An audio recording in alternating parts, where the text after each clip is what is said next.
खौफनाक आत्मा की ताबूत से वापसी।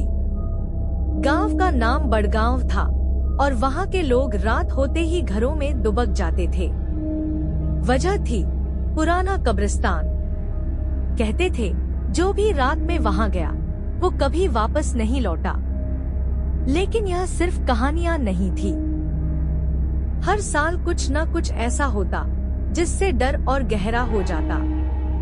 एक रात रवि और सुमित, दो दोस्तों ने शराब के नशे में हिम्मत दिखाने की ठानी और कब्रिस्तान चले गए। चांदनी रात में वहां अजीब सन्नाटा था।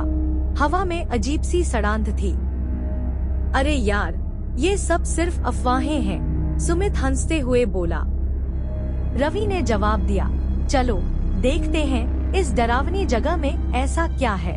जैसे ही उन्होंने अंदर कदम रखा, पेड़ों की टहनियां अपने आप हिलने लगी, जैसे कोई फुसफुसा रहा हो।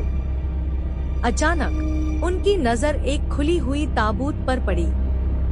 उसमें कोई बैठा था, आधी सड़ीगली लाश। उसकी आंखों में सिर्फ काला गड्ढा था और उसकी उंगलियां हड्डियों में बदल चुकी थी।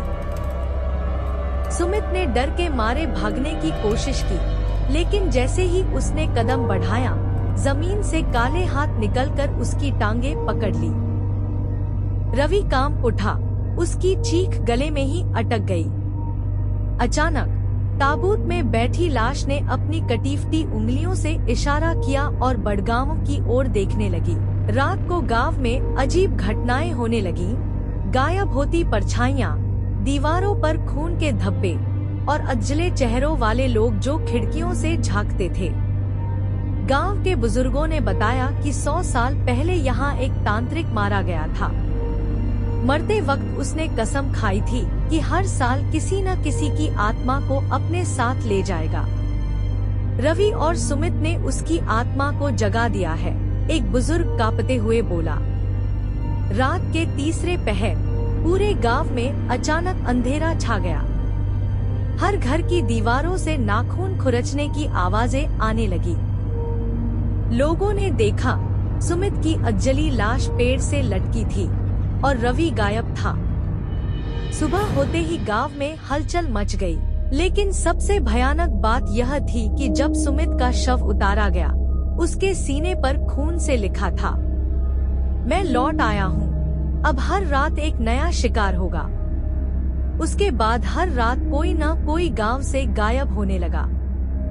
दरवाजे खुद ब खुद खुल जाते, अंधेरे में किसी के सरसराने की आवाजें आती और ताबूत से एक परछाई बाहर निकलती नजर आती।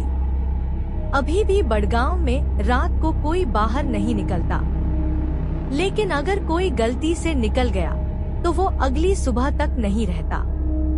अगली बार जब रात को अकेले हों तो ध्यान रखें, कोई आपको देख रहा है।